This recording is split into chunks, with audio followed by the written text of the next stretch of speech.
extensive plantings, obviously a pond or stormwater feature, a splash pad, playground, soccer field, and underneath the soccer field is a subsurface stormwater facility. So we're combining uses and we're creating multifunctional landscapes that are helping us with stormwater, but also improving the community.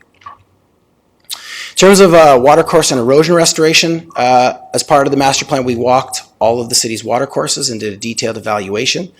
And we selected 8 creek sites for restoration. There are 3 categories. One is removal of risk.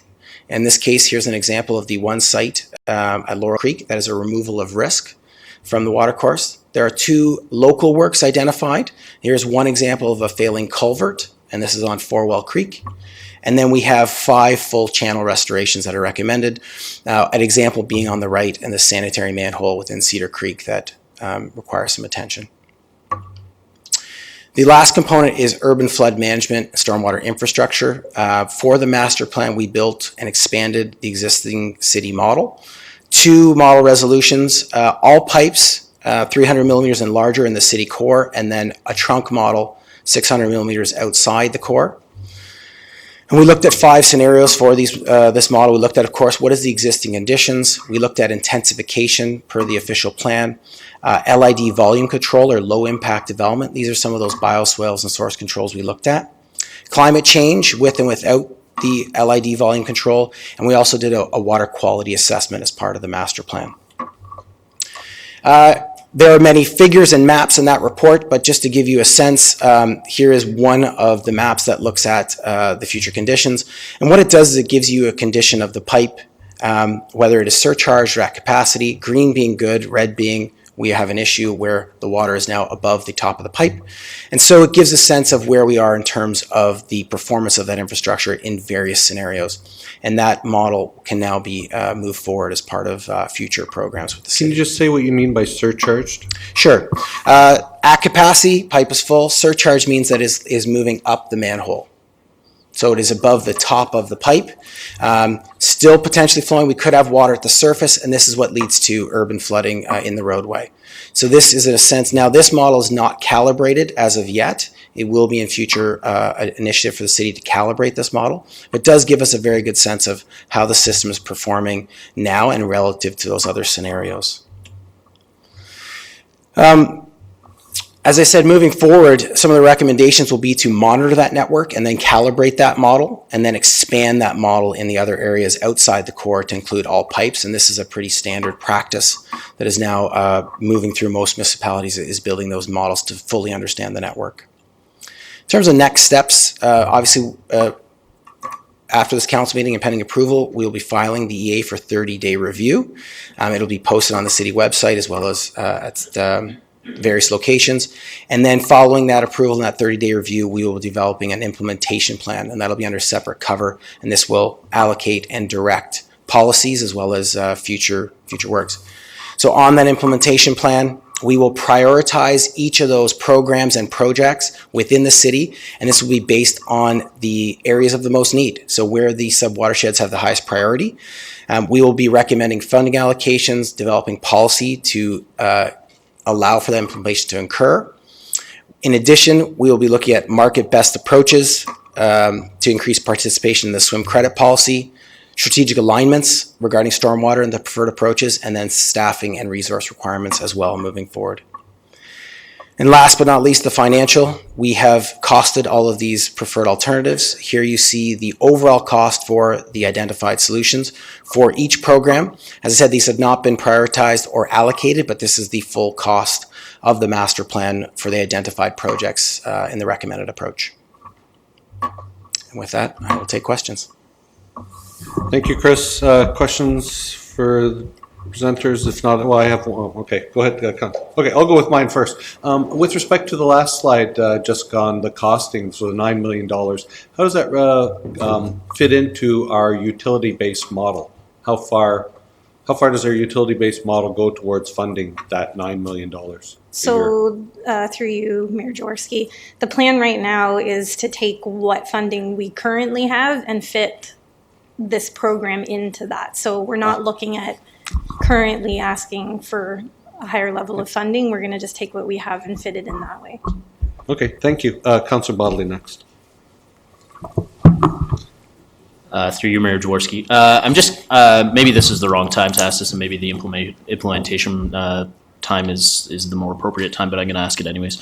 One of the three new stormwater management facilities was in my ward in Laurelwood Park, and I'm just curious. Maybe you don't know what the timing is for when actual implementation would be, but can you speak to maybe the process about how residents would be informed about what would be happening at the park, and what type of engagement would be happening over a period of time as some of this stuff was implemented? What's the impact on residents? Through you, Mayor Jaworski, we would have to determine what level of consultation that we would do in specific areas based on the work that's going to be happening. For implementation, again, we'll have to look at the plan and see where it fits in, what year in the 15-year forecast we'd be looking at doing the Laurelwood Stormwater Management Facility.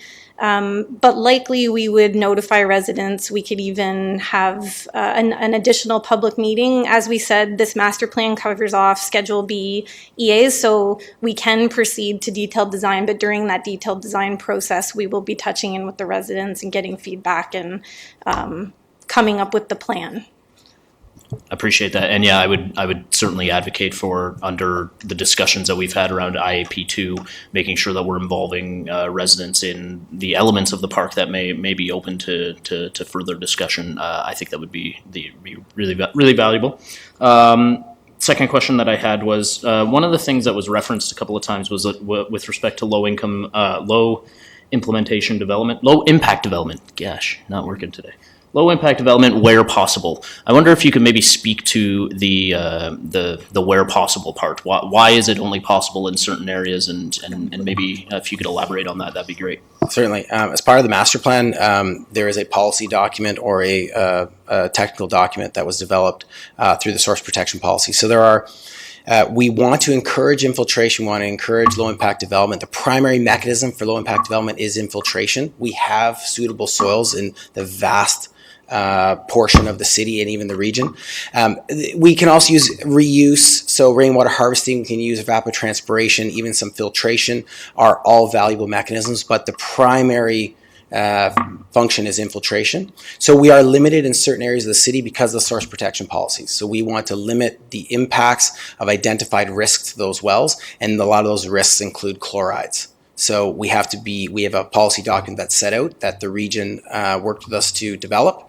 And it's blueprinted on City Kitchener's similar program, and that was also vetted by the Ministry of the Environment. And so it's a balanced approach of the right solution for the right area, and then alternative solutions for other areas based on the protection of those resources. Thank you. Next up, Councillor Hanmer, Councillor Vasek. Thank you. Through you, Mayor Jaworski. Jessica and Chris, thank you very much for the report. Great information, easy to follow along. There were a couple things that piqued my curiosity, and like Councillor Bodley, they may be things that will come up in the implementation plan, but I'm going to ask them anyway. I was intrigued by the preferred alternatives that you have listed, and specifically because we've spent a lot of time talking about street sweeping and leaf pickup as well as snow storage. Can you talk a little bit more about it, or is it a bit too soon? No, go ahead if you want. Through you, Mayor Jaworski. So for leaf pickup and catch basin cleaning, it's been recommended that continue. Some of the reasons behind that is that for leaf pickup, if we have the leaves, piled into the street and then it snows and it gets left there, we have some nutrients that will break down and end up overloading, from a water quality perspective, our water resources in the city. And then for catch basin cleaning, like Chris has already mentioned, if we have a program like that in areas where stormwater management doesn't currently exist, then at least we're being proactive about removing the material that could later flow downstream into some of our facilities or our creeks, and then we end up having to do bigger restoration projects or clean out projects at those locations. And then for the snow storage facility, really it was an exercise in looking at what do we have available in the city, what space do we have available, where is it appropriate in terms of source water protection, because of course those are pretty heavy loads for salt. And then it would be an exercise in, I think it's probably the only project that's been identified that would go to a Schedule C, so we would have to continue on in the EA process to identify an ultimate snow storage site, if that answers your question. Yes, thank you. That's great, thank you. Councillor Vasic, please. Thank you, through you, Mayor Jaworski.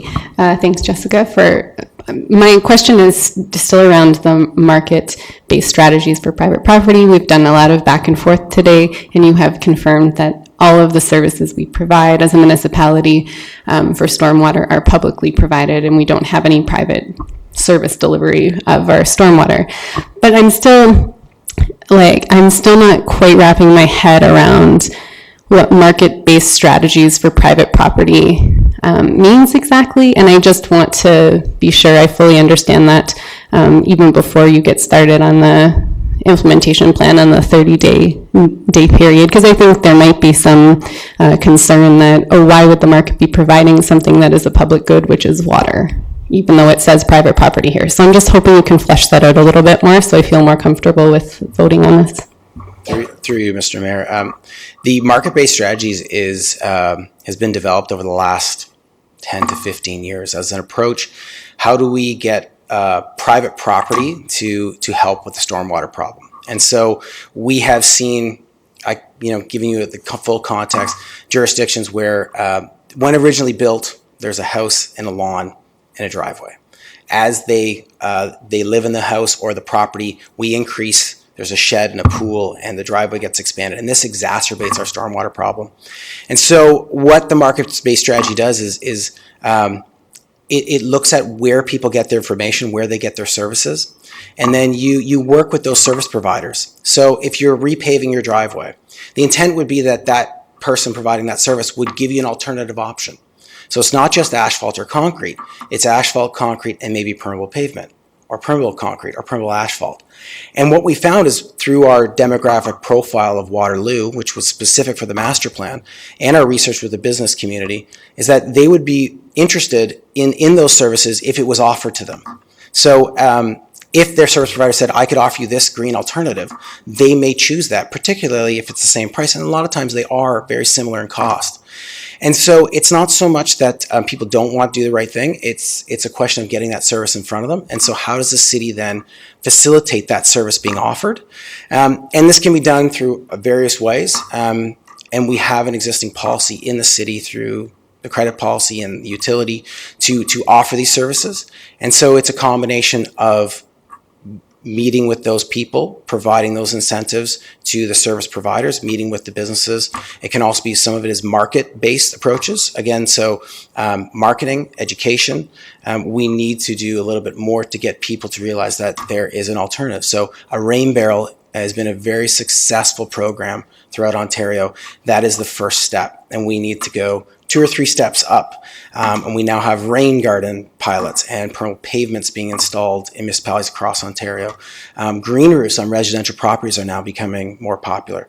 So how do we build on that? That's the market strategy, is to encourage that part on residential as well as ICI. So industrial, commercial, institutional, how do we get them to be more green, more environmentally friendly to basically help the city?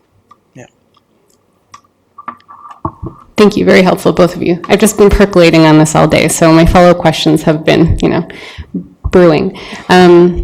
This is just really interesting to me, this incentivizing the private sector to do good. Mm-hmm. And so I guess I'm just curious, as a municipality, do we have any tools to be able to say this is just a requirement of doing business in our community, that we have, for example, a climate emergency, and we expect that as a business here you do X, Y, and Z? Does that even fall within our realm, or what realm does that fall within, if anywhere? I'll answer the first part through Mr. Mayor. So we did do a leading jurisdiction review as part of the market-based strategy across North America, including Canada. There are many tools, but I think what you're talking about in terms of, there are 2 approaches. There's the carrot and the stick. We have already policies as to what is required of development or of private properties in terms of their stormwater control. The second part, this is the carrot part. This is how we incentivize. And we're seeing the cost benefits are extremely low or low cost to get a very big impact. So you see very large US, European, and Canadian municipalities now incentivizing this because they're paying 50 cents on the dollar, 25 cents on the dollar to get equivalent control. So it is a combination approach. We have policies, and this is the how do we incentivize? It's the carrot, the soft approach to encourage. Yeah, you're welcome. Thanks, and I know when I've ever seen people with rain barrels or Reap Green Solutions coming around and talk to people about the stormwater management credits and that, and people say, you know what, I heard about that, some have applied, some haven't, and so even though we might have a goal of a certain percentage, some people are just happy doing the right thing and not applying for the rebate, but I think really good work going on of people continuing to keep water on their own property. I don't see any further questions of council. Or do I? Or are you moving it? Oh, go ahead. I was just waiting my turn. I'm behind a number of poinsettias, actually. My question relates to what you were saying about the calibration of the model. So you said it's not calibrated. So can you help me to better understand that and whether or not the cost estimates that you're providing are based on an uncalibrated model and what the plus or minus is on the calibration? Through you, Mr. Mayor, it is an uncalibrated model. So typically you would need more than a year of monitoring of the actual storm sewers in particular locations to then calibrate the model. It happens, but it's very rare to build the model and calibrate at the same time because it's a multi-year program. So these are both relative to the existing additions and the various scenarios to identify what a preferred approach is. Plus minus on the costs, we couldn't speak to that at this point. It really would have to be a calibrated model, but it does give you're in the ballpark of other municipalities of similar size in terms of the cost. We did align where we know there are flooding with the model, and it does show good agreement with existing areas that we know are problems. So I think it's a good first step for municipality in terms of the model, but your costs are in the range of other municipalities who have ddone similar approaches. So there's nothing alarming in that cost. So in terms of your response to the mayor about surcharging, that's also based on an uncalibrated surcharge model. Correct. So it could be a lot less. Or a lot more. Yes. Typically, models overestimate. But, and can you just go back in your slide deck? I just want to see whether or not I saw something, and it's right at the very beginning. Oh.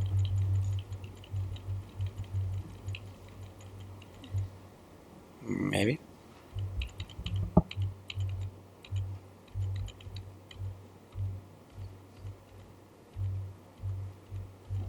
You made a comment about 65% with regard. Oh. It's right there. There it is. So I don't understand what that comment means. So modern stormwater management really did not exist before 1980. The first provincial manual was 1994. So developments that occurred before that would not have stormwater ponds or quality control. Some of them were built without flood control. So there is a pipe system or potentially a ditch system, and that outlets sometimes to a water course or to a drainage feature of some other sort, a wetland. It would not currently meet current standards. And so you have areas of the cities that what we would consider uncontrolled. So it might be more fair to say that the urban areas don't have systems intended to control flooding and water quality, because there's absolutely systems in place. And we have a stormwater management utility fee that we charge people for. And so I think that's a challenging statement, the way that it's written, and I'd like to make sure it's not written that way in the report. Sure. Typically, we consider those systems that are in place conveyance systems, so they are transport of water. We have worded it for flood control and water quality, but we can definitely work with Jessica to revise that.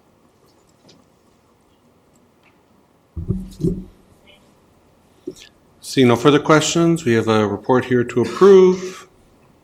Moved by Councillor Hanmer, second by Councillor Vassic. All those in favor? It's all of us. Thank you. Thank you, Jessica and team. Thank you.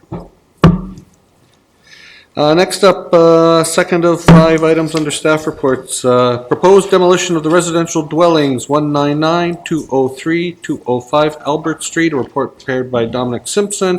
Questions for Dominic? Councillor Bonagor. Through you, Mayor Jaworski, I just have one quick question, and it follows on with some questions that I was asking earlier today. I just wanted to ask them here as well.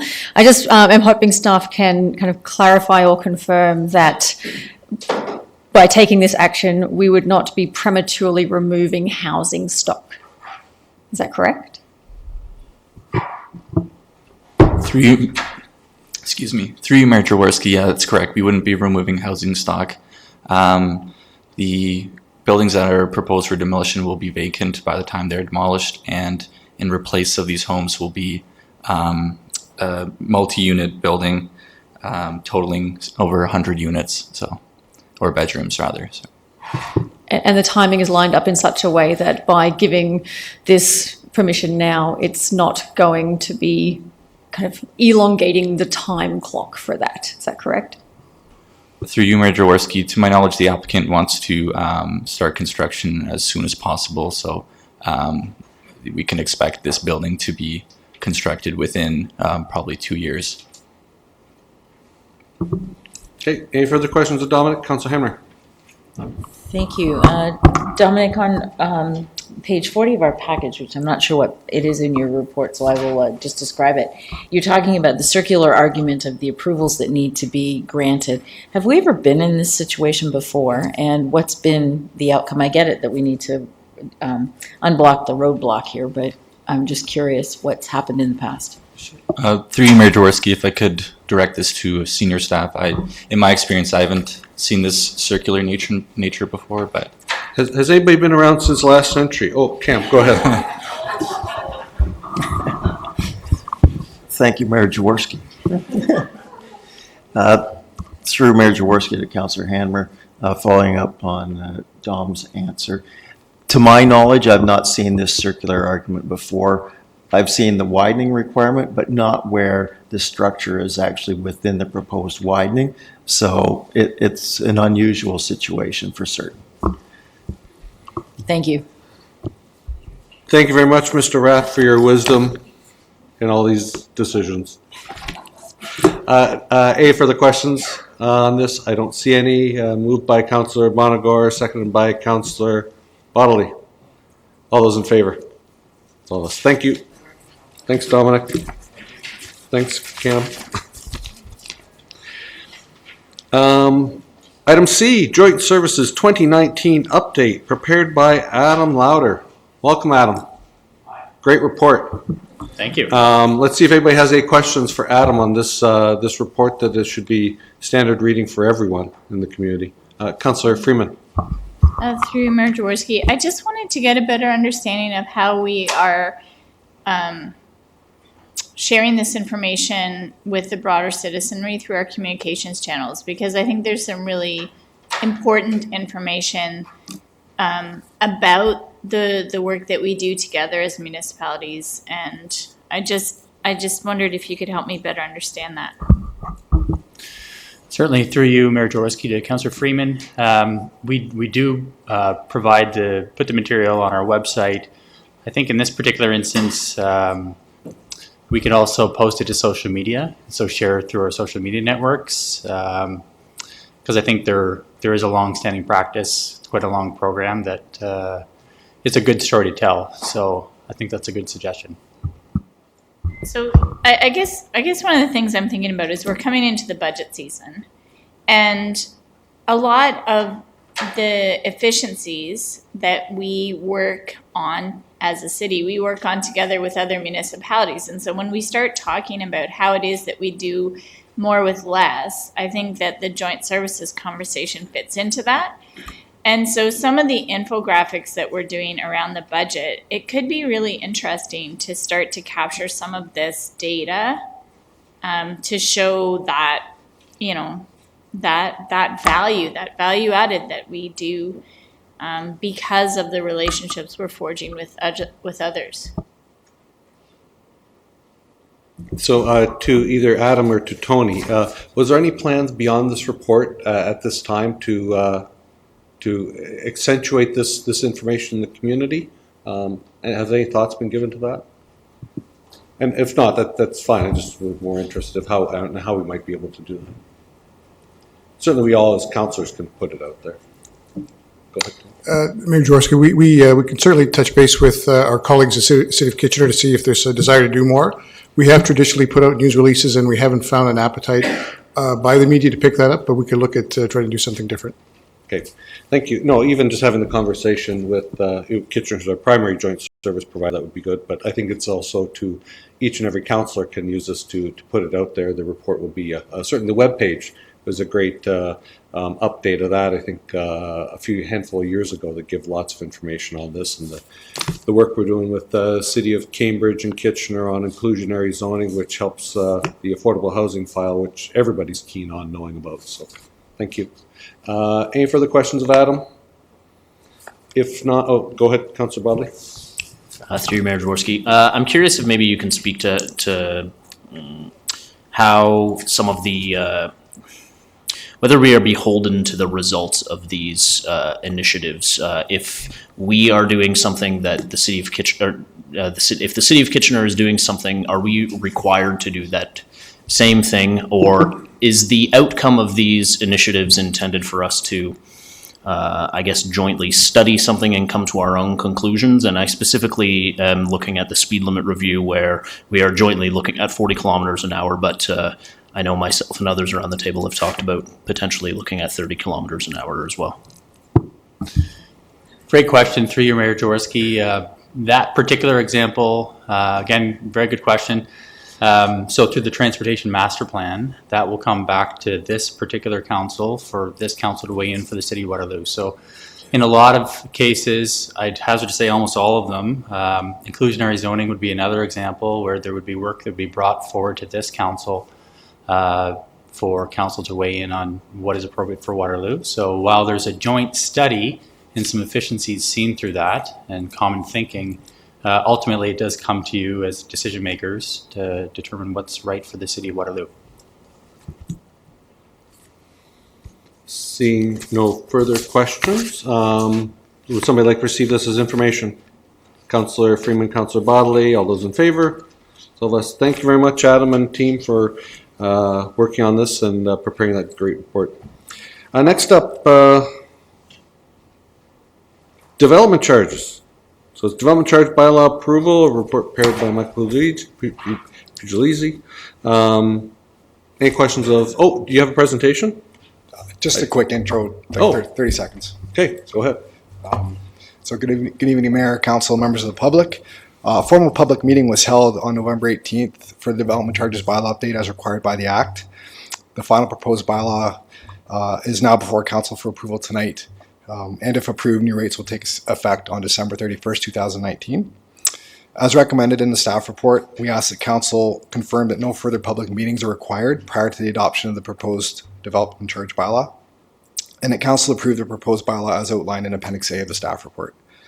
Lastly, I just want to take a quick acknowledgement out to all the staff and consultants and the public as well for all the hard work that was involved and many hours that went into the development of the background study and the resultant bylaw that's in front of Council tonight.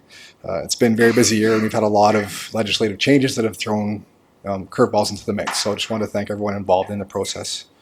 And if Council has any further questions on the update process in general or the draft bylaw, I can address them now as well. Thank you. Thank you, Michael. Any questions of staff? Seeing none, I might look for, hello. Hold on. How are you? My apologies, Mr. Mayor. I was just wondering if there was an opportunity for members of the public to speak. Unfortunately, I wasn't able to register as a delegation before this evening's meeting. I present this opportunity to speak to you this evening on the development charge bylaw that is moving forward. We understand this evening is your opportunity to make a decision, and we just wish that you consider our comments in making that decision. So on behalf of Preschool Global Enterprises, I'm here this evening to offer our comments. We understand that the last meeting in November that council made the decision to move from a 3-tier to a 2-tier categorization of residential units. So as per table 1 of the staff report that you will be considering this evening, the proposed rate for a studio apartment or 1-bedroom apartment would increase from $6,108 to $8,684, representing a 42.2% increase. I'd like to note that the only rate increase among development charges for residential units is that of a studio or 1-bedroom apartment, with the remaining unit types proposed to experience a reduction in development charges ranging from 0.7 to 16.6%. And we acknowledge that development charges are necessary to offset the cost of growth and development for the city and to ensure that appropriate services and infrastructure are available and in proper working order to support current and future residents, employers, and institutions. However, the rate noted in the bylaw significantly impacts the development of 1-bedroom and studio dwelling units, being generally acknowledged as the more affordable units in the housing market on a per unit basis. The proposed increase of 42.2% will have a direct and profound impact on the cost of housing for a specific subsection of the housing market that is considered more affordable in a time where vacancy rates are at a record low and housing costs are exponentially rising. From our experience and based on comments received from the development community, the redevelopment of a property can take 2 to 10 years or more from the date of acquisition and completion of the pro forma to payment of development charges. From January 1st of this year to December 1st of this year, as you may be aware, the region of Waterloo increased their development charge rates for apartment dwelling units by $2,937 per unit, or a 23.7% increase. As per the City of Waterloo proposed development charge bylaw here before you this evening, the development charge associated with 1-bedroom and studio dwellings will increase by $2,576 or 42.2%. The combined impact of these increases, if approved, will result in an increase of $5,513 to development charges applicable to 1-bedroom and studio apartments in the City of Waterloo. As an example, the redevelopment of 203 Albert Street, which you heard briefly before you this evening, has been undergoing site plan approval process since April 3rd of this year. The redevelopment consists of the removal of 3 low-rise residential dwellings and the construction of 197 dwelling units and 867 square meters of non-residential floor area. Upon submission of the site plan approval application in April of this year, the anticipated DCs were calculated to be approximately $3.9 million. Although proceeding through the site plan approval process diligently due to dwellings located within the right-of-way and other restrictions at this time, we have been unable to obtain site plan approval. Although proceeding through that, so as of this date, or should the regulations that you are seeing tonight be approved, the development charges considering this increase as well as the Waterloo regional increase, which have all occurred in the time span that we've been seeking site plan approval, the DCs are calculated to be approximately $4.9 million, representing an increase of $1 million over the course of 8 months. We respectfully request that Council consider the significant increases to development charges in the compounding effects of the regional and city increases. In response, we respectfully request that Council consider the recommendation of the report before you this evening to include a provision allowing projects that have submitted for a building permit application but have not otherwise been granted a permit as of the date of effectiveness of December 31st, 2019, the ability to be grandfathered under policies of the previous development charge bylaw. By increasing the applicable development charges as significantly as 42.2%, coupled with the regional development increases seen earlier this summer and fall, projects that were otherwise deemed viable as frequently or as recently as 8 months ago are either in jeopardy or are reevaluating the form and tenure of development, including the transition of rental housing to condominium units due to financial considerations. I respectfully request that you take my comments under consideration, and if you have any questions, I'd be more than happy to answer them. Excellent. Thank you for fitting it in within the 5 minutes. Questions of the delegate? clarity. Councillor Freeman? So Councillor didn't we Henry. just approve to give you advanced demolition on a property? Are you telling me you may not proceed with that application now based on these DCs? Through Mayor Jaworski to the councillor, we will be proceeding with that. However, due to the nature of that demolition, we cannot obtain the demolition. First of all, there are tenants existing on these properties, so we need to clear those, obtain the utility tracking sheets. We need to submit them, get our demolition permit approved, demolish the house, register the easement agreement, send it to the region, have that process concluded, have the region sign off, provide their clearance, give it to the city register the agreement, and we cannot possibly do that by January 1st in order to issue our building permit. So we are proceeding with this as quickly as possible. We're just asking for understanding under the circumstances of the significant increases we've seen this year to allow properties that have been significantly impacted or developments that have been significantly impacted and are currently close to obtaining the approval process consideration. So properties that have submitted for building permit but have not issued it as of the date that we consider applying the development charges that are in force and effect at this time. I see one more question from Councillor Henry. Just to confirm what I heard from your presentation and then your response to the question from Councillor Freeman was, if we do the thing that we've been signaling that we're doing for a few months, you won't proceed with projects, including the one at the southwest corner of University and Albert. But of course, you will be proceeding with that project because we just gave you demolition project. It's just difficult, but you'd like to pay less money. So you won't proceed, but you will proceed, is what I heard. Is that accurate?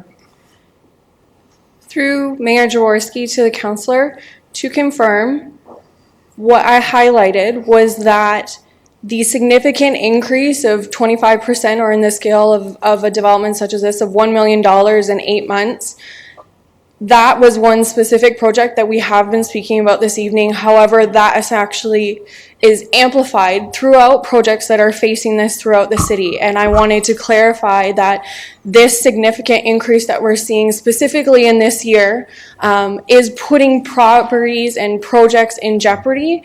And part of that review is to understand which tenure will go forward and whether or not the project is still viable. I use 203 Albert Street as an example for financials to provide an overview of the impact. However, we are reviewing it and we do intend to proceed in the timeline as per the approval given earlier this evening. And while I have you up here, just as a follow-up question, I was just scanning through some things because we used to have gradations between 1-bedroom apartments and 2- and 3-bedroom apartments, but we won't from now. My recollection at 228 Albert Street was this project came forward for zoning approval and holding provision removal, which is where we'd see it, as 1- and 2-bedroom units. I'm looking on Accommodate Use page and it's pitching them as 2- and 3-bedroom luxury suites. Is my memory incorrect? Or are you pitching units that are larger than you paid DCs for based on the categories you'd like us to acknowledge sort of exist and may or may not meet zoning? Well, I have you here.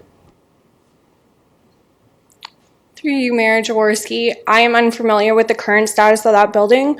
I know that we are operating it under the, or in compliance with applicable zoning bylaw regulations. And if you wish to have a conversation specifically addressing those, I would be happy to set up a time and we can go through that. I think that may be something that Mr. Cotter and I would be happy to set up and go through some of those projects because I know those were queries of council at the time. Seeing no further questions, thank you to the delegate. I will point out that we are decreasing it for 2- and 3-bedroom units and in particular, and that's a significant change for those who have, that's relevant to your project of creating something that's more oriented towards families or groups of people. Maybe that's something that can help you out.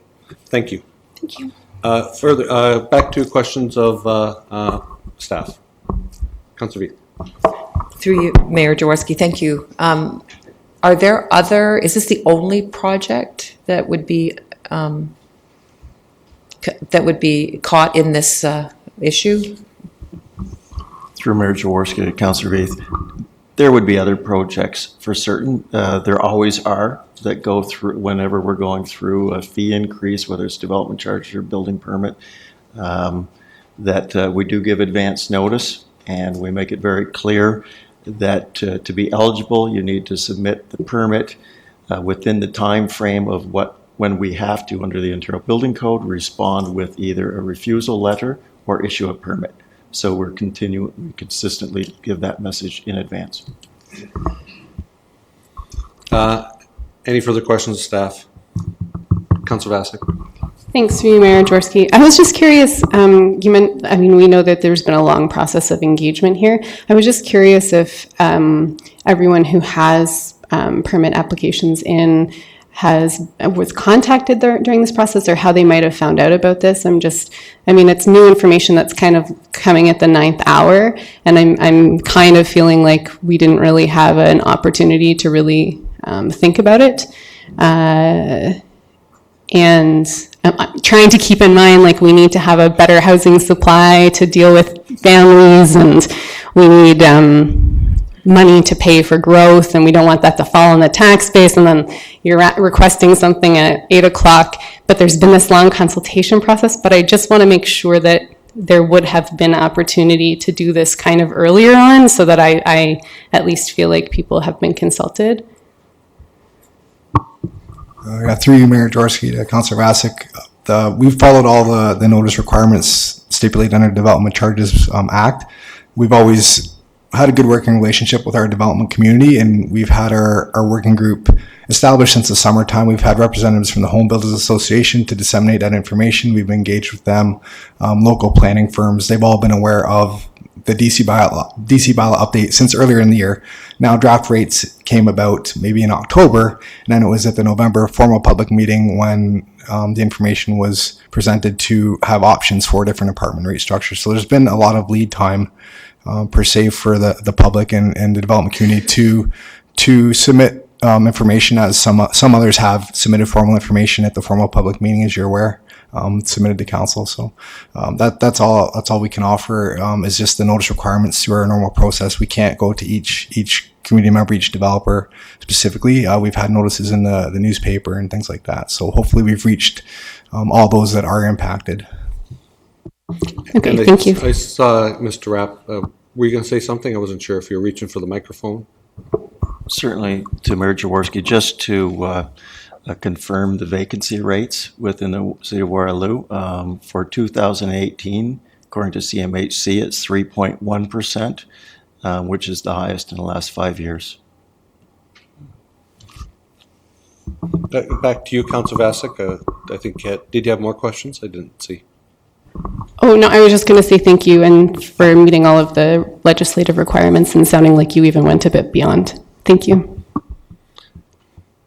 Thank you. See no further questions. I'll look for somebody to move this. Moved by Councillor Freeman, second by Councillor Henry.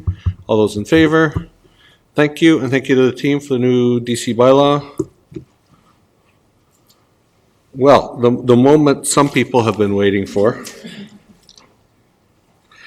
East Side Branch Library, release of funds and project update, prepared by Kevin Van Oudegem, and you're having a presentation as well, Kevin.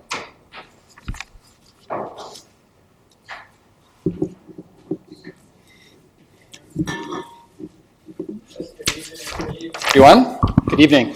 It's my pleasure to be here this evening on behalf of the entire project team, really, to provide you with a bit of an update on where we're at with this very exciting project. I'll try to be brief in my remarks. We do have the library with us today, as well as the architects who are working on this project with us, and I know we're all really excited to see the good work that they've been doing. So understanding it's been a little bit of time since we've gotten together as a group to talk about this project, I'll just run through, to start, in approving the report this evening. Primarily what we're asking for is your approval to proceed with the funding, the remaining funding in the project that would really allow this project to proceed to construction. So you'll note in the report there's a number of items related to funding, so I've just sort of grouped them together to conceptually kind of understand what's going on here a little bit. So there's the first component is really the planned capital funding. There's a portion of the one-time 2019 federal gas top-up that is in this report. There's a couple of funding transfers from other projects, and this is really to allow some work that otherwise we might be looking at doing with the Sportsplex, kind of bringing it under the umbrella of this library construction project. And then lastly, the green building policy funding. So again, that's in line with some of the decisions made at other council meetings around investments in green infrastructure. This is really related to that. And then there's also a recommendation related to your approval to release the public art contribution for the project, and then that be directed to fund the public art for the library. So in terms of where we've been at for the last year or so, we are working with a new consulting team for those council members who would have been involved during the feasibility study with Studio Canoe. We are now working with a joint venture between John McDonald Architect and Ward 99 Architect. And they've really been tasked with taking this project from where the feasibility study would have left off right the way through to getting this thing built and opened up. So in terms of what we've done this year, we've taken it from sort of that pre-design phase through design development, and we're in the sort of the meat of construction documents right now. There is, as I say, a small retrofit component to the existing Sportsplex, but certainly not of the significance that we would have seen at the rec center. It's not that type of retrofit scope. And really, I'll just say that this is obviously going to be the fourth library branch, but I think it's going to be so much more than that. It's a really exciting project, and I think you'll see when you hear from the folks here just how innovative this building is and how it's really going to be quite a wonderful addition for the city and the library. So in terms of the scope, the actual additional square footage that will show up, it's about 13,000 square feet. Overall, the total square footage of the library, if you drew a line around it, would be about 15,500 square feet. So there is about 2,500 square feet of existing space within the Sportsplex, which was sort of identified as something we could sort of use, which is an economical way of getting more square footage for this building, is to sort of use some existing space within the RIM Sportsplex itself. The retrofit work is primarily related to some roofing work that has to happen at the building, and specifically in an area that's adjacent to where this library will be going. There's quite a bit of site work that will be happening, so things related to drive aisles, pedestrian crossings, sidewalks, accessible and EV-ready parking, lighting, drainage, landscaping, and some vehicle laybys, which I think will actually be quite welcomed features at this property. Some high-level principles, and you may have heard us talk about these in previous meetings, but really I think this is about delivering that excellent and innovative library service, which we all want to do. Certainly, energy and greenhouse gas emissions continue to be a major theme, especially on these larger construction projects, as well as inclusive design. And also, the team here has really been pushing the idea of creating inspiring spaces and really developing a distinct sense of address for this building, understanding that it's showing up at one of our premier sports facilities. We certainly didn't want it to get lost on the site. We want it to be known, and I think you'll see that reflected in the design. Some of the targets here specifically related to energy and GHG. So like the WMRC project, when the feasibility study was completed, the policy at that time was to do a LEED Silver certified building. Last year, 2018, those targets changed. Among other initiatives, the one that stands out from the new policy is obviously the 25% energy and GHG reduction. So again, similar to the rec center project, we did hire an independent energy modeler to sort of keep the team honest as we made decisions along the way. And through their efforts, their analysis, which I should note is not complete, we sort of have one more round of energy modeling to do before we sign off on the plans. We're basically hovering around that 25% target, 22% for energy, and we're slightly exceeding it for 33% for GHGs. Some other things we're doing just related to that, solar readiness, again, designing roofs to house future solar panels is something we're doing, the EV charging readiness, durable and thermally efficient building envelopes, as well as taking advantage of that by designing more energy efficient mechanical systems. One of the really interesting things I know John and Tina, the architects here, will touch on is the solar wall that is really a new thing from the feasibility study and something that we took note of when we did a site tour of Evolve 1, another obviously very high performing building that's right here in our city. So that's something we noted when we went there, and it's reflected in our design now, and I think that's going to be a great feature going forward for the city as well as for the library. And certainly we always look for incentives and grants and rebates where we can to help pay for these things.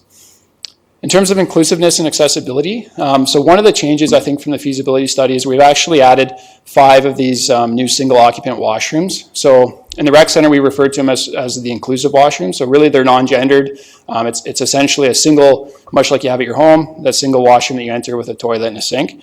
Those are located purposely in a common area between the Sportsplex and the library, so it's jointly used by anybody at that facility. So it's a real improvement, obviously, for the RIM Sportsplex as well.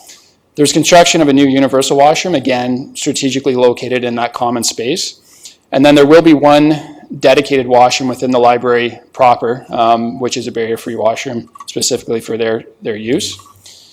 In terms of engagement, if you were involved in the feasibility study, you'll note that we did do a number of public open houses and an extensive consultation during that time, as well as prior to that during the needs assessment. We've continued to reach out in a more targeted fashion to some key groups like GRAC and operational staff and programming teams and things of that nature. We've completed the Class C and B construction cost estimates, as well as the value engineering that always comes with that to make sure that your designs and your wishes are in line with your reality and your budget. We are doing one more Class A estimate prior to tender to make sure that we're aligned as best we can with where the budget is prior to tender. And in terms of financials, as based on the most recent Class B estimate, the total project cost is roughly $10.4 million. That's all in construction, design, overheads, all contingencies, everything like that. To date, we've released about $700,000 of funding, so really we're asking for your approval to release the remaining amount. We've been through the pre-consultation process with site plan, and we've incorporated their feedback into our design, and then we still have to apply for the building permit and the formal site plan approval. We've recently completed the pre-qualification of contractors. So similar to the rec center, we've gone through that extra step to make sure that the potential bidders in terms of the general contractor, as well as the mechanical and electrical subtrades, go through a qualification process to make sure that their skills and abilities align with the expectations of the project. And the last piece for me is just around schedule and next steps. So we're looking to issue the RFT in February of next year. We'll be back here likely in March, hopefully to seek your approval to award that construction contract. Shovels in the ground would be in April of next year, and then we'd be looking at summer 2021 when the doors would open for this new branch. So with that, I will turn things over to Laura from the Waterloo Public Library. Thank you, Kevin, and welcome, Laura. I'm really hoping you're going to say good things about this. I only bring good news. Mr. Mayor, council members, all the friends of the library, thank you so much. My job here tonight is to be the bridge between the nuts and bolts that Kevin has talked about and the exciting and inspirational designs that the architects are soon going to share with you. I'm going to give you a little glimpse of where we started in this journey and where we hope to end up. Dreaming about this library started all the way back in 2005 when the library board presented to council a proposal to remedy the deficit of library space in Waterloo. Out of this proposal came the fantastically popular, I am a bit biased, I work there, Harper Branch on the west side of the city. It opened in 2011. It opened with a bang and it hasn't slowed down since. In 2016, council confirmed the decision to build a new library on the east side of Waterloo, and new work began. In anticipation of this decision, WPL undertook a significant public engagement needs assessment process in 2015 and heard loud and clear from the community about what they were looking for in a new library. Recurring themes for the East Side Branch Library included a strong emphasis on technology-based programs and services, inspiring places to meet and greet, and gather with each other, dedicated spaces for different age groups, a 24/7 book drop, free parking, opportunities for food, and opportunities for community-based partnerships. Work on a feasibility study began and ran through 2016 and 17, as Kevin has said, and I'm sure you've all seen the initial images of what the East Side Library might have looked like as envisioned by our feasibility study architect.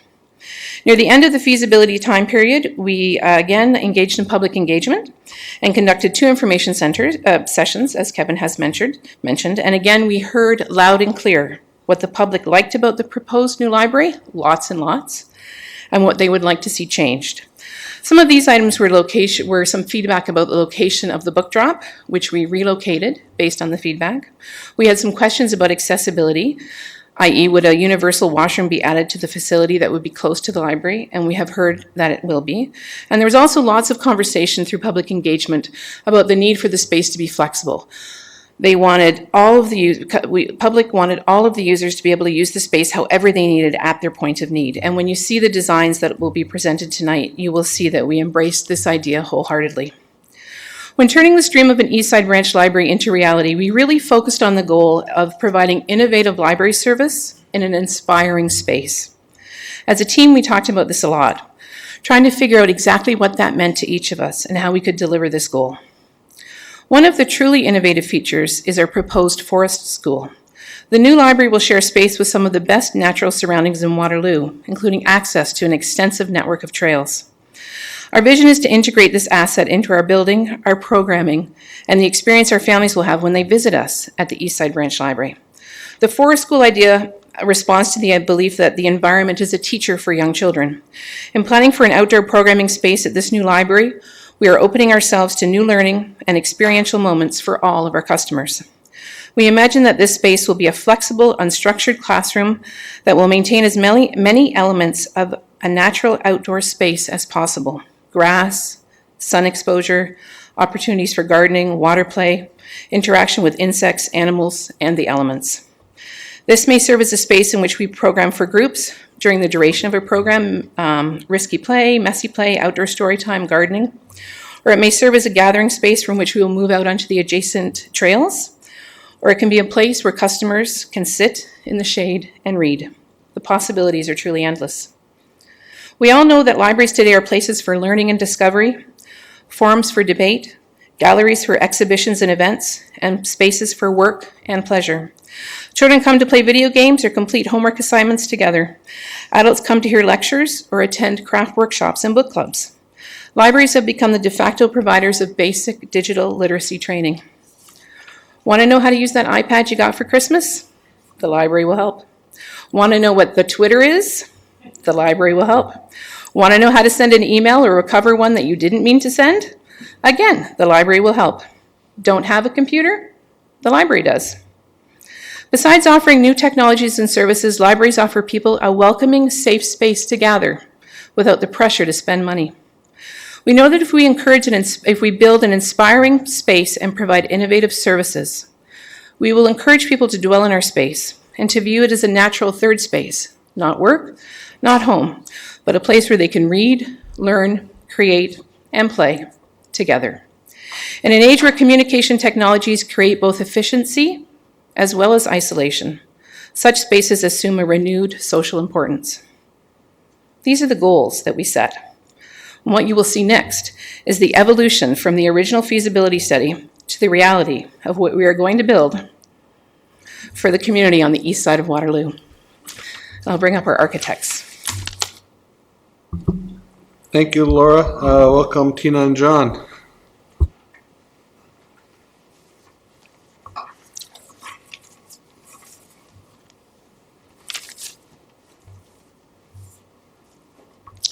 Thank you, Mayor Jaworski, members of council, staff, and members of the public. We're here tonight to provide a high-level overview of a fairly complex project. I'm here as a joint venture partner with Tina Ranieri DeVidio of Ward 99 Architects. We have enjoyed working together over the course of the past months, and we very much look forward to continuing that through the construction phase of the project. I'd also like to thank our sub-consultant team, VR Engineering and K-Smart Engineers, as well as Witzel Dice from Waterloo here. And they have been technically supporting us through this process and will continue to do so. We're very honored for the opportunity to serve council and our community with this innovative and what will be, we feel, quite an amazing facility. And we want to thank the city and the Waterloo Public Library Service for this opportunity to be of service.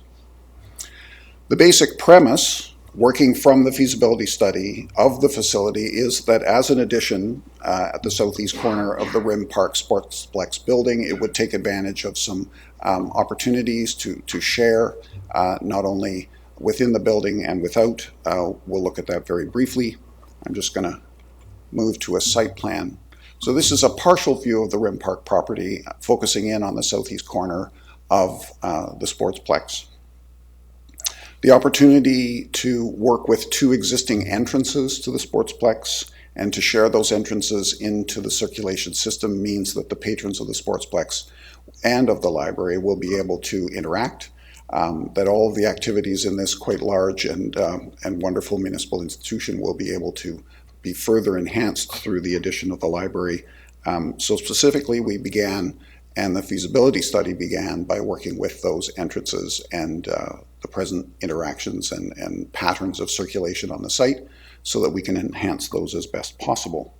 It provides, and I'm just going to try to see if there's a little hand running around there. So it provides alterations to circulation such that if you're familiar with the Rim Park approach, quite a lot of traffic through this area. So we've worked at reworking the parking, providing further accessibility parking, and as Kevin mentioned, the electric vehicle ready portion of the parking, and we've worked to calm the parking, the vehicular movements through here so that we have a significant approach to this entrance, not only for library patrons, but also for others using the parking and that area. There's a further north entrance that's extensively used when parking is extensive and extensively used for the Sportsplex, and that also forms an entry here. We have a major trail system connecting new subdivisions to the northeast and also existing subdivisions and community to the south and west, and that walking and cycling trail is connected very well to the sports fields. It runs through the middle of the Rim Park property itself, and so we've also calmed and connected that circulation system so that for the pedestrian and for the cyclist, we presented a new front door for them as well to the whole complex leading through the front here. We've also introduced a quality of landscaping around the Forest School, as Laura has mentioned, and that's going to enhance not only the library itself, but also the experience of passing by for all users of the property. I'm going to turn things over just briefly to Tina as we enter the building. Okay, so now let's begin the journey of entering into the new library building. This view is of the west side of the branch, which provides for a solar wall energy reduction feature on the building corner in black, a prominent architectural feature, and a model of the city and library's commitment to sustainability.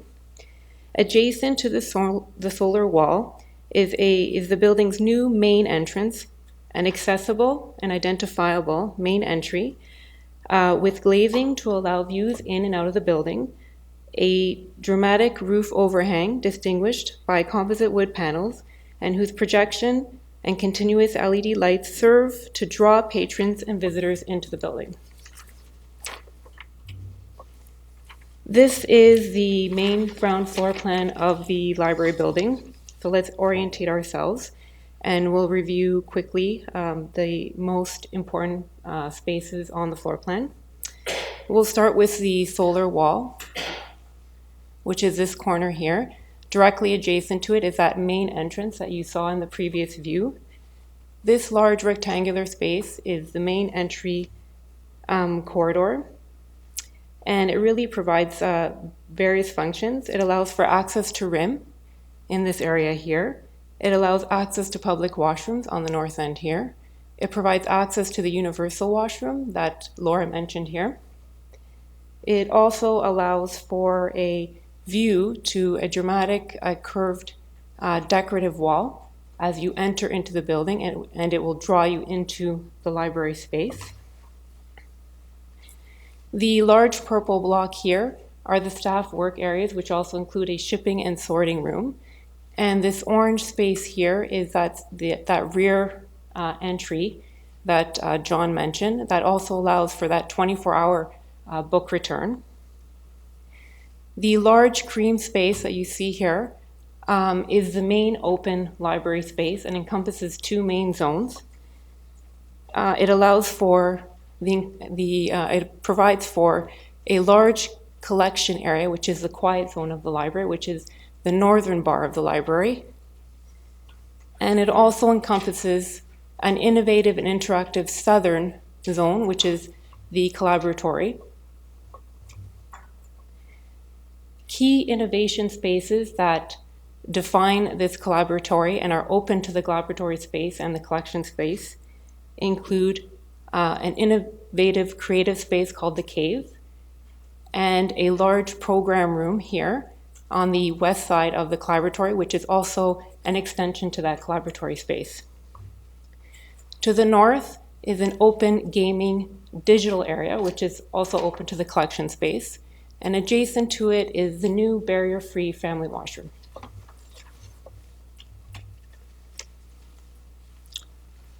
So let's move forward slightly as we enter into that lobby space. And as Tina mentioned, this curvilinear wood wall element leads you through and draws you forward into the library itself, working through its actual entrance. And just before that entrance is the entrance as well to that multifunctional program room, so that can be used out of hours, together with the washroom beside it that facilitates that. So we've worked to ensure there's lots of natural light into this space coming from above, and also to begin to use lighting and elements to draw you forward. So the result of that is to move you through this space, which is going to compress you a little bit, and then bring you to a kind of space of orientation, where you're able to interact with staff, interact with business center, and begin to appreciate the space as a whole. And in that space, it's likely to look something like this. It's okay. So this is that dramatic first view that you get upon entering that main library space. And it provides you with visual access to those two zones that I initially described. It provides you visual access to the quiet collection zone to the north with its lower acoustic ceilings. And it provides access to the traditional library materials, and also includes for quiet breakout spaces between shelving. The south-facing collaboratory provides for the higher ceilings angled towards the exterior that accommodates the taller glazed continuous windows with views to both the adjacent forest school that Laura mentioned, the interactive exterior library space, and the main site driveway, which provides views into and out of the building, displaying the library's programs to the community. The collaboratory is a column-free space that promotes flexibility of layout and supports a variety of changing library programs and encourages community interaction. Decorative and colorful light rings that you see at the top right here identifies the open children's area in the collaboratory space. And the clear story glazing, which is essentially a pop-up in the flat roof in this corner here, is wrapped in the same wood grills seen in that main library entry corridor. And essentially, this clear story is what unifies the two zones, the quiet zone and the interactive collaboratory zone.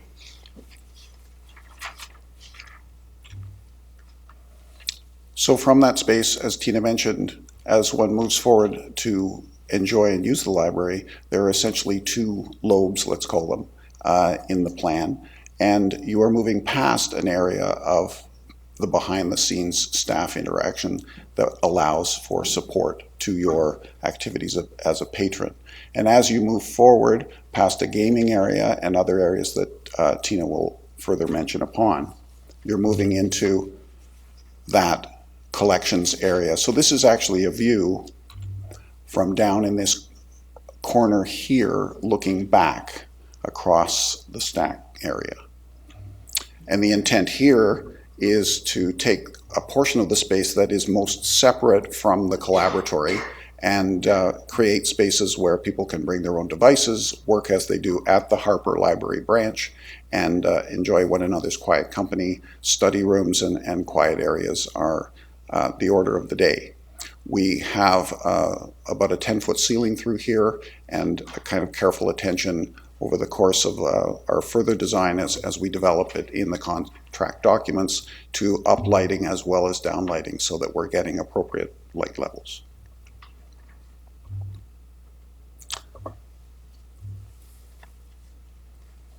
So if we take a closer look at the collaboratory, which is this zone here in the southern end, it's defined by this dramatic curved, mostly glazed wall, and this east glazed wall. So there's many exciting things happening in this collaboratory. In this corner here, you have the Urban Lounge, which is a gathering space. We have comfortable lounge seating along that glazed curved wall. The central area here, which makes up of movable tables and chairs, So the furniture is all on casters so that anything can be rearranged or removed in order to create a larger gathering space. The area here is the children's area. Again, the idea of flexibility is key. All of the shelving is on casters, so it can be completely removed if required. All of the furniture and all of the display walls can also be removed to, again, keep in tune to the fact that it's important to service the changing programs in the library. The program room here is an extension to the collaboratory. Again, it has a glazed folding partition that can be separated from the collaboratory, but during the day it's truly an extension in terms of space and servicing programs. And to the north of the program room again is the cave, which is a digital creation hub. Again, this is a view of the collaboratory from that southernmost tip, and it shows you our vision of what that social interactive gathering space looks like against the comfort of that electric fireplace along that east wall.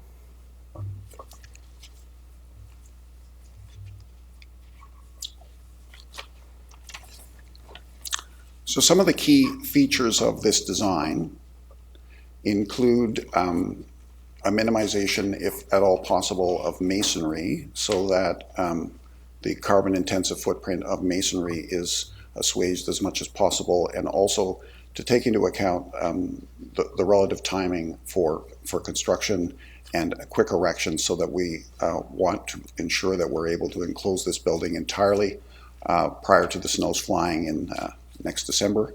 That will help us with envelope quality control.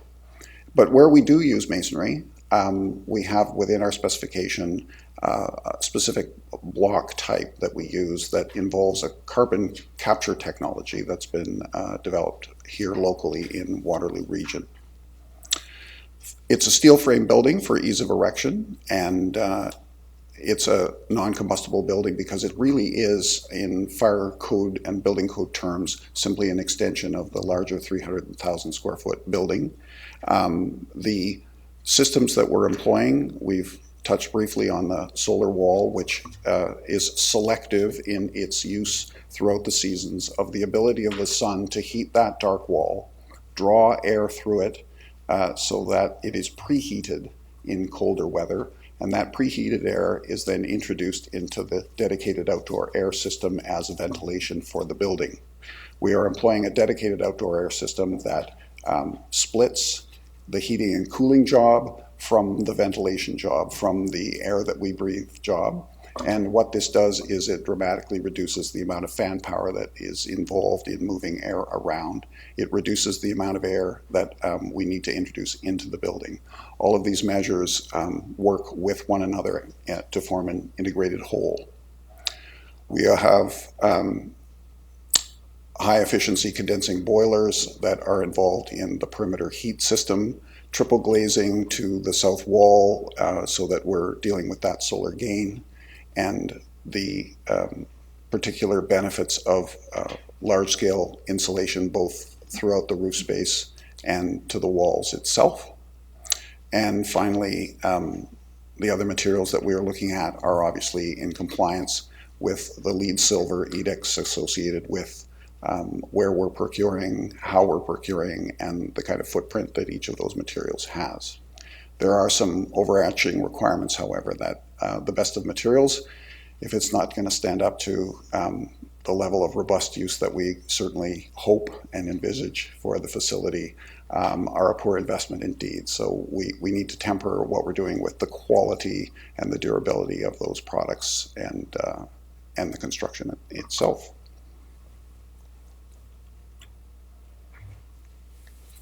So this is another view from the collaboratory towards the entry of the library.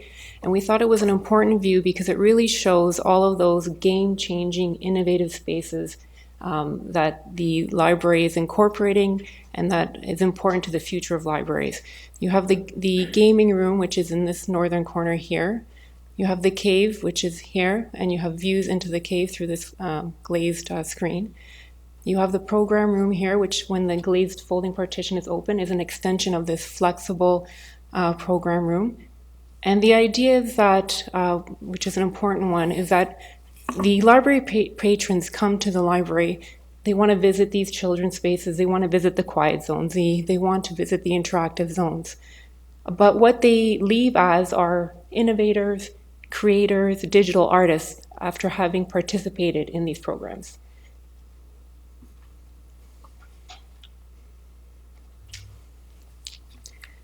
So we'll thank you today for the time and the privilege of leading the project forward to realization and for community enjoyment.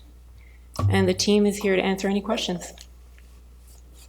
Thank you very much, Tina and John. Questions for any of the delegates here tonight? Councillor Bonagor, Basak. Through you, Mayor Jaworski. This is looking fantastic, and I really love how it's evolved over time. I just have some really boring practical questions, so I'm not sure who's going to answer them, but I'll throw them out there.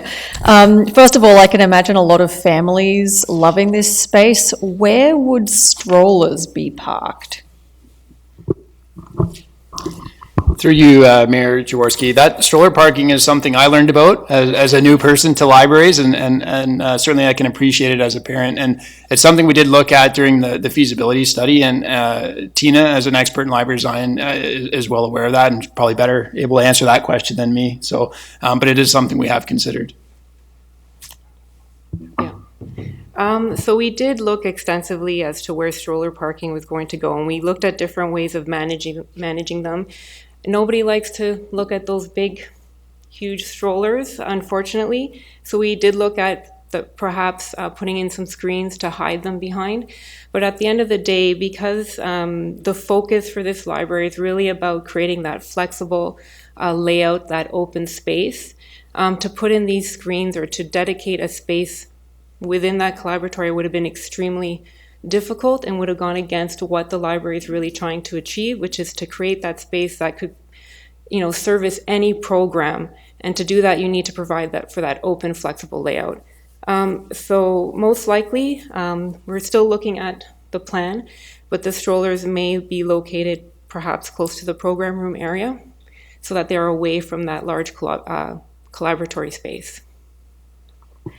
Alternatively, I imagine parents could keep the stroller with them where their children are playing. I'm sure the library loves that, that they keep them directly beside. And nobody likes to tell parents they have to leave their expensive stroller in the corridor, so that never works with libraries. We've worked with other library boards who have tried this and failed miserably. So the library is a very open and friendly space, so I don't see that there would be any adverse reaction to having their strollers next to them within that children's area. Okay. My next question is, there was a mention that along the way through all the public consultation, some people were mentioning that they would like to have food or some kind of cafe service. Is that something that's envisaged down the line, or is that something that's just off the table for this location? Through you, Mayor Jaworski, a great question. Something we did wrestle with during the feasibility study was, I think we went as far as to even look at a dedicated cafe for the library. We've moved away from that for a couple of reasons. One is there's already a fairly strong food services presence within that facility. Understanding that, I think that was one of the opportunities to find cost synergies by locating the library at Rim Park, is to be able to utilize that food service there. There is a cafe available for people that may want to purchase coffee or something like that. So they will have to walk to the other end of the building, but they will be able to come back with that food or beverage to the library space and enjoy it. We understand there are operating challenges or challenges around the financial viability of some of these smaller cafes, especially at the library. I think they are challenging. So the fact that we have one there, I think, is a real asset. But to your specific question, no, there's not going to be a dedicated food services program as part of this yet. No, that's great, fine. And I've just got one more, if that's okay. And this one would be for staff. The library looks beautiful and it's surrounded by a parking lot. So there are some points where you can really see where efforts have been made with plantings and things like that. But can you lead us through maybe what thought has been given to make traversing a parking lot more pedestrian friendly? Are there ideas for like creative use of paint or anything like that, or like sidewalking parts of it or anything like that? Is that something that's being considered? Yes, through you, Mayor Jaworski, and I will turn over to John because I know he's got some comments on this as well. But it's been something we've been cognizant of from the very beginning with this project, understanding that the location of the building is at basically the main entrance to the parking area.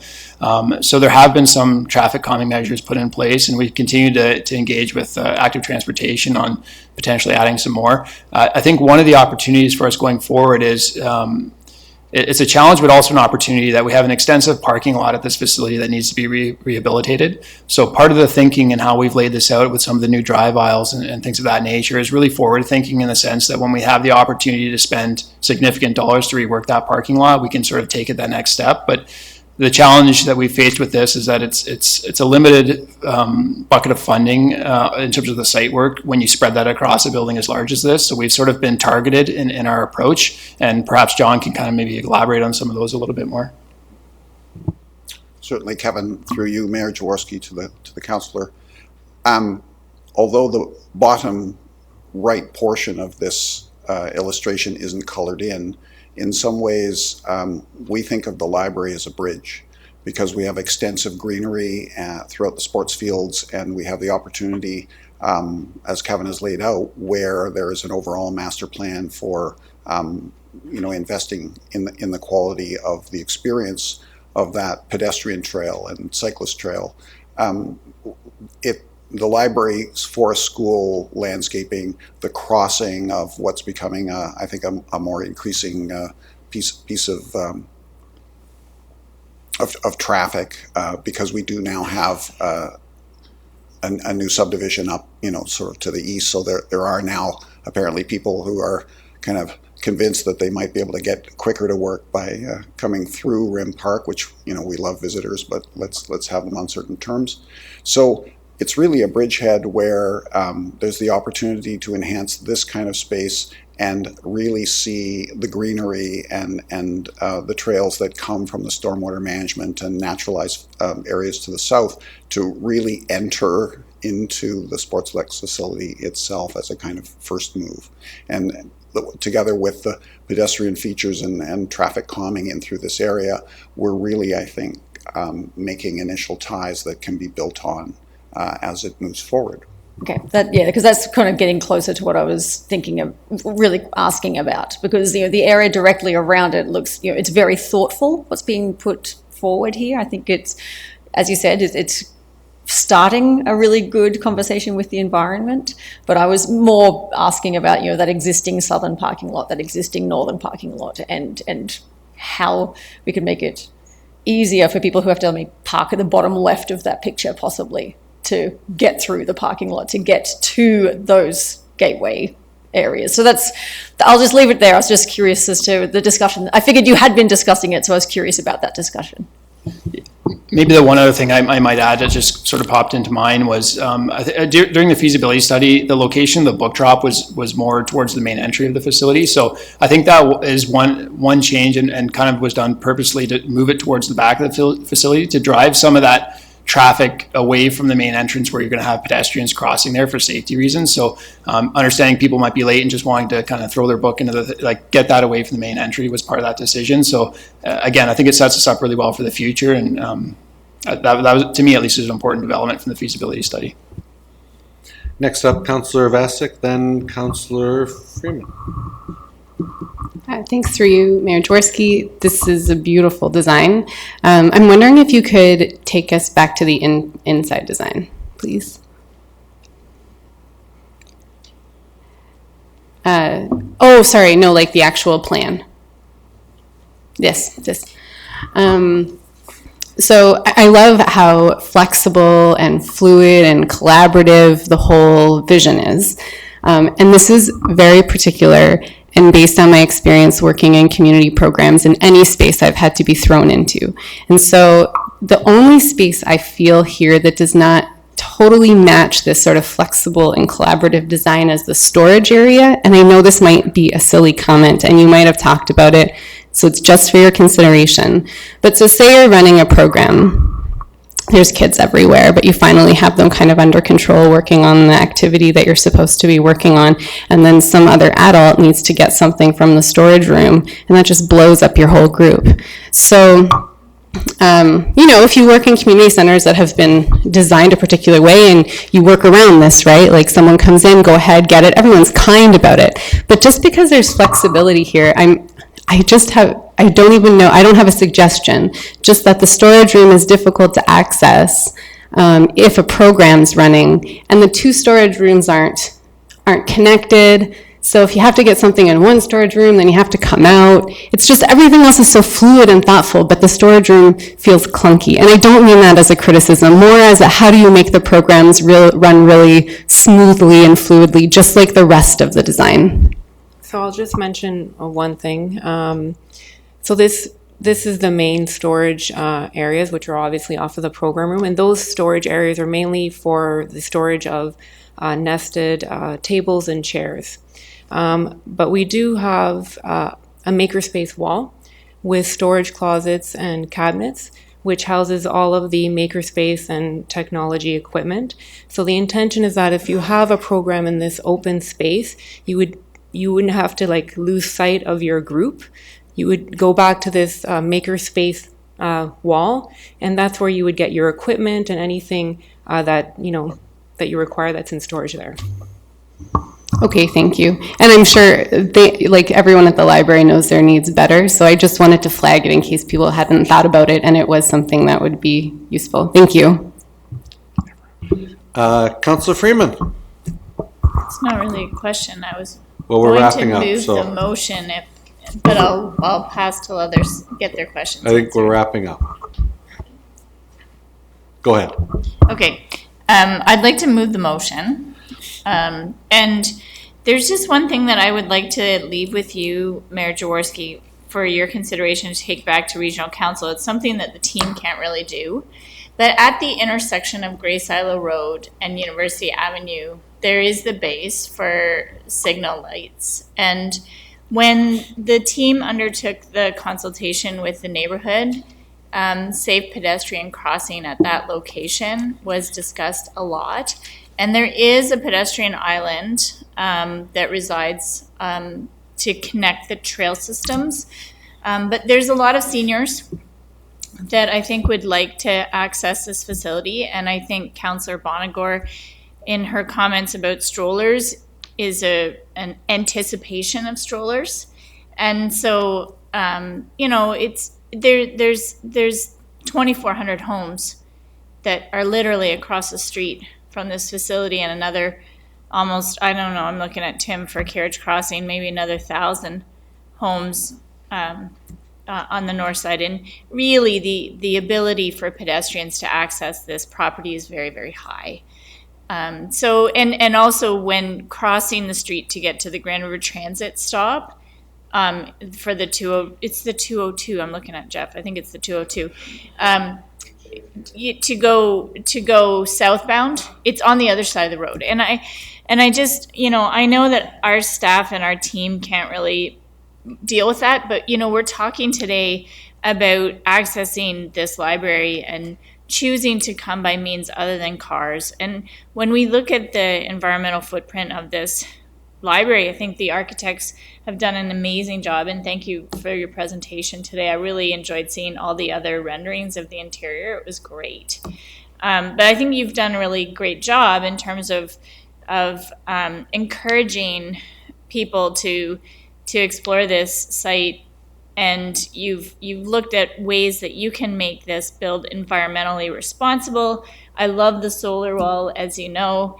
And so when we look at the other ways in which we can act as a city related to environmental responsibility, that is to really make people feel welcomed if they want to come by foot or bicycle or other transportation. And that light, I think, pun intended, would signal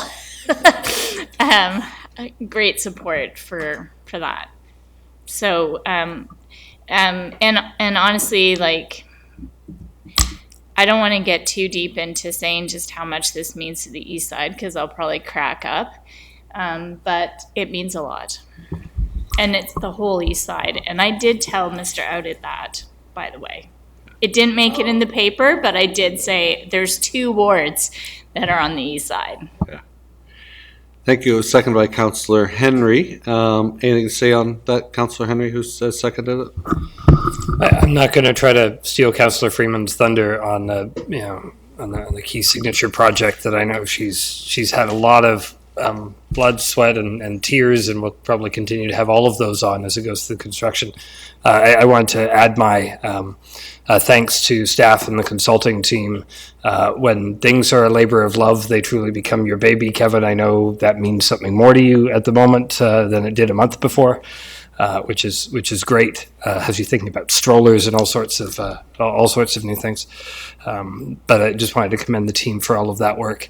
And I wanted to flag for council, given we are in a budget cycle, that the actual funding for operating this thing will come through our budget process, the last stages of the multi-year plan that council had developed to deal with the operating of that. And for context, for council and for the general public, of the proposed tax increase, half of it is the inflationary do the stuff for the city as it grows.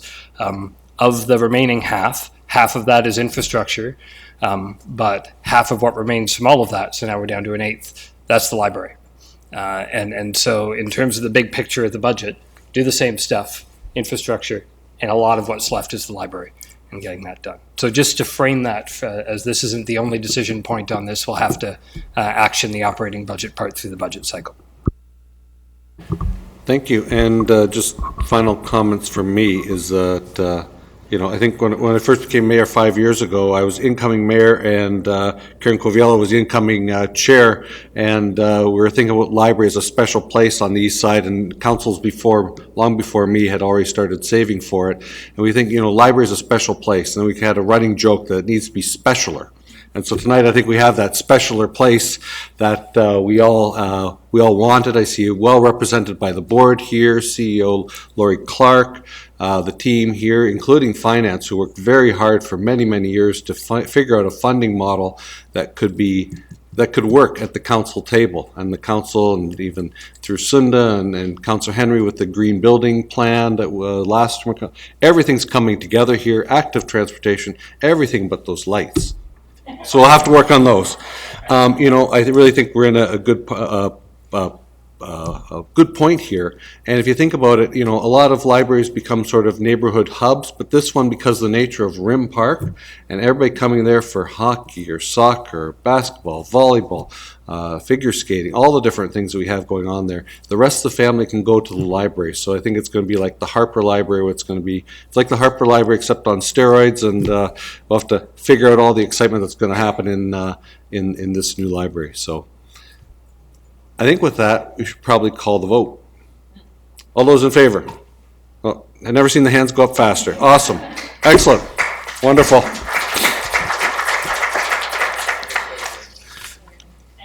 There, that's a good day. But wait, there's more.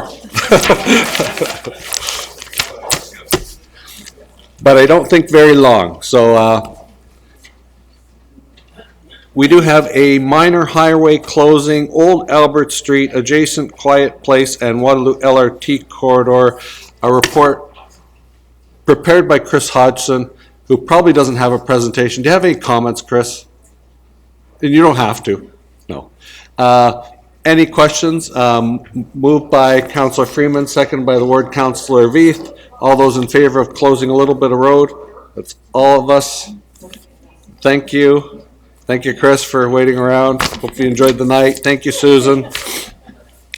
With that, we go all the way down to new business. Some new business, council. Go ahead, Councillor Henry. This is the last opportunity to chat with council ahead of what will become a really intensive budget season. Our next 5 meetings are all budget related, the first 3 of which will be business plan presentations.